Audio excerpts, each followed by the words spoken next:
আজকে আরেকটি নতুন ছোট্ট একটি ট্যুরে এসেছি আমাদের আশেপাশেই, সেটা হচ্ছে ইস্কন মন্দির। আমি আগে দেখিয়েছিলাম তোমাদের একটা ভিডিও, আমরা মায়াপুর ইস্কন মন্দিরে গেছিলাম।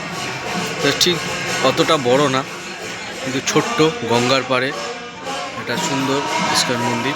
আমাদের আজকে দেখাচ্ছি ঘুরে ঘুরে কখন প্রসাদ দেয়, কী করে, তার টাইম কত খোলা। মন্দিরটি দেখতে পাচ্ছ তোমরা, ইস্কন মন্দির। আমি দেখছি এখানে আসতে গেলে তোমাদের মূলত সোদপুর আসতে হবে, সোদপুর বিটি রোডের মোড়। সেখান দিয়ে তোমরা অটো বা টোটো পেয়ে যাবে, বলবে মৎস্যতলা ঘাট, সেখানেই তুমি নামবে। আর ওখানে যাকেও জিজ্ঞেস করবে সেই বলে দেবে ইস্কন মন্দিরটা কোন দিকে। আসো চলো দেখি, ভিতরে ঢুকি, দেখি কি কি আছে।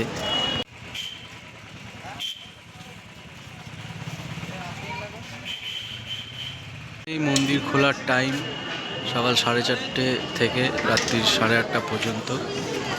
আর এখানে নিচেও দেখতে পাবে বুক স্টল আছে, টাইম দেওয়া আছে, ফোন নাম্বারও দেওয়া আছে। আর দুপুরে খাওয়ার টাইমটা দেখো, 1:30 থেকে প্রসাদ গ্রহণের জন্য যোগাযোগ করতে পারো এই নাম্বারে।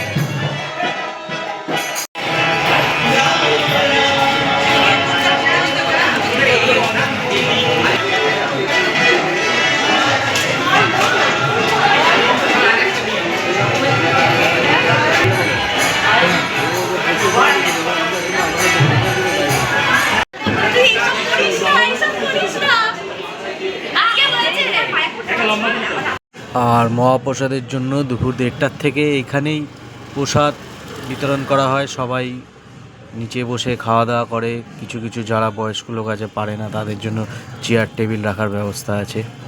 এখন যেহেতু সন্ধ্যা হয়ে গেছে, এখন এখানে প্রসাদ দিচ্ছে। এই সেই ইস্কনের ঘাট, পানিহাটি ইস্কন মন্দিরের ঘাট। এই পাশেই হচ্ছে গঙ্গা, আর এই পাশটায় হচ্ছে আমাদের মৎস্যতলা, যে মেন ঘাট।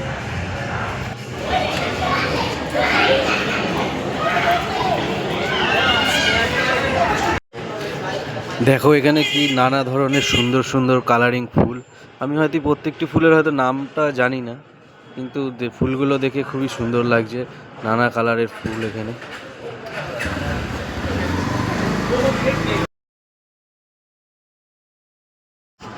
আর এইখানেই সেই শত শত মানুষের জন্য প্রসাদ তৈরি করা হয় এই জায়গাটার মধ্যে।